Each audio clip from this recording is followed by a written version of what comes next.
Hello guys, आज हम लोग जानेंगे यूपी एसएससी लेखपाल का सिलेबस।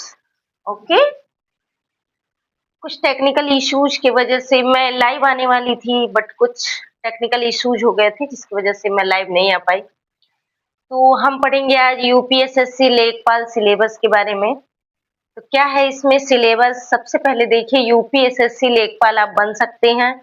100 नंबर का क्वेश्चन रहेगा और 100 अंक रहेंगे। ठीक है, समय आपको मिलेगा 2 घंटे 100 क्वेश्चन को सॉल्व करने के लिए। ठीक है, यानी 120 मिनट मिलेंगे आपको 100 क्वेश्चन सॉल्व करने के लिए, जिसमें माइनस मार्किंग भी है 1/4 का। ठीक है, तो आप जो भी क्वेश्चन आते रहेंगे वही करेंगे, जो नहीं आ रहे हैं आपको वो आप लीव कर देंगे, क्योंकि आपने अच्छा स्कोर किया है लेकिन माइनस मार्किंग होने की वजह से आपके मार्क्स कट गए तो आपको ज्यादा दुख होगा। ठीक है, तो आपको दिक्कत हो जाएगी, फिर सिलेक्शन में आपकी मेरिट डाउन मतलब डाउन हो सकती है, जिसकी वजह से सिलेक्शन रुक सकता है। इसलिए सबसे पहले आपको उन चीजों पे ध्यान देना है, क्या नहीं करना है आपको। ठीक है, जब भी एग्जाम में जाएं तो फ्रेश माइंड होकर के जाएं, एकदम टेंशन आप दूर रख के जाएं, क्योंकि अक्सर आप छोटे-छोटे क्वेश्चन जो होते हैं आप ध्यान न देने की वजह से या हड़बड़ी में आकर के क्वेश्चन गलत करते हैं। कभी भी आप ये ना सोचिए कि हम ज़्यादा से ज़्यादा अटेम्प्ट क्वेश्चन करें। आप बस ये सोचिए कि एक्यूरेसी सही होनी चाहिए क्वेश्चंस में। ठीक है? एक्यूरेसी बनी रहेगी तो आपका जो सिलेक्शन है वो कंफर्म हो जाएगा। एक्यूरेसी की कमी होने की वजह से सिलेक्शन अक्सर रुक जाता है। हम लोग क्या करते हैं, घबराहट में मतलब एग्जाम हॉल में जाते हैं तो घबरा जाते हैं, घबराहट में अपने क्वेश्चन गलत कर देते हैं। और उसके पहले अपने शरीर पे भी ध्यान दीजिए, क्योंकि जहाँ हमारा सबसे बड़ा धन हमारा शरीर है। हमारा शरीर अगर स्वस्थ रहेगा तो हम कोई भी काम प्रॉपरली तरीके से कर सकते हैं, और अगर शरीर हमारा साथ नहीं दे रहा है तो हमें प्रॉब्लम हो जाती है। ठीक है, देखिए, तो आज हम लोग पढ़ेंगे यूपी एसएससी लेखपाल का सिलेबस, जिसमें सिलेबस में आपको हिंदी आनी ही आनी चाहिए।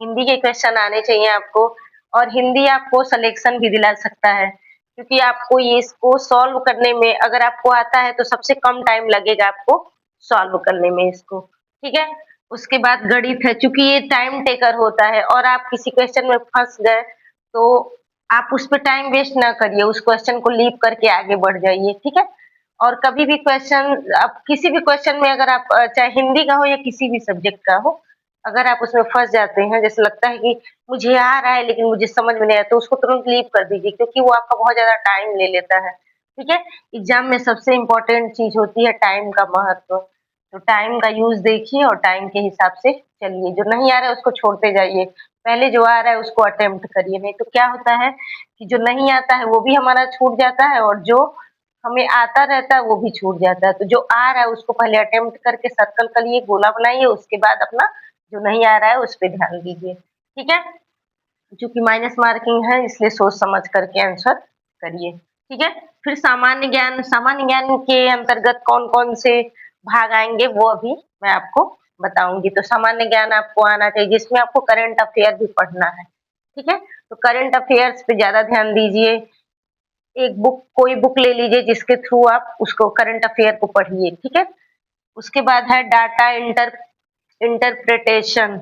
ये आपका पेट के एग्जाम में भी इससे क्वेश्चंस आए हुए थे। जो पेट का पीईटी का एग्जाम हुआ था लेखपाल के लिए इसके पहले, तो उसमें आपका कुछ मतलब कितना भी अंक हो आप फॉर्म भर सकते हैं। ठीक है, 28 तक लास्ट डेट है, अभी आपके पास टाइम है। 28 जनवरी तक जाकर के फॉर्म को फिल करिए और तैयारी में जी जान से लग जाइए। मतलब इस बार एकदम सिलेक्शन लेने के लिए सोचिए कि हाँ, इस बार तो लेना ही लेना है सिलेक्शन, लेखपाल बन जाना है यूपी में। ठीक है, डाटा इंटरप्रिटेशन ये तो एग्जाम पेट में भी आया था, तो उसमें भी आपने अगर पेट का एग्जाम दिया होगा तो उसमें कुछ तैयारी की होगी, इसमें आपको और ज्यादा पूरा अच्छे से कर लेना है।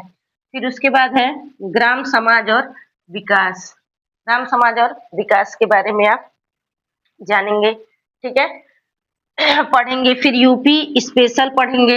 यूपी स्पेशल क्योंकि यूपी में आपको लेखपाल बनना है, तो जो इस यूपी की सिचुएशन है उसके बारे में आपको पूरी जानकारी होनी चाहिए। ठीक है, फिर कंप्यूटर की भी जानकारी आपको होनी चाहिए, कंप्यूटर का ज्ञान आपको होना चाहिए।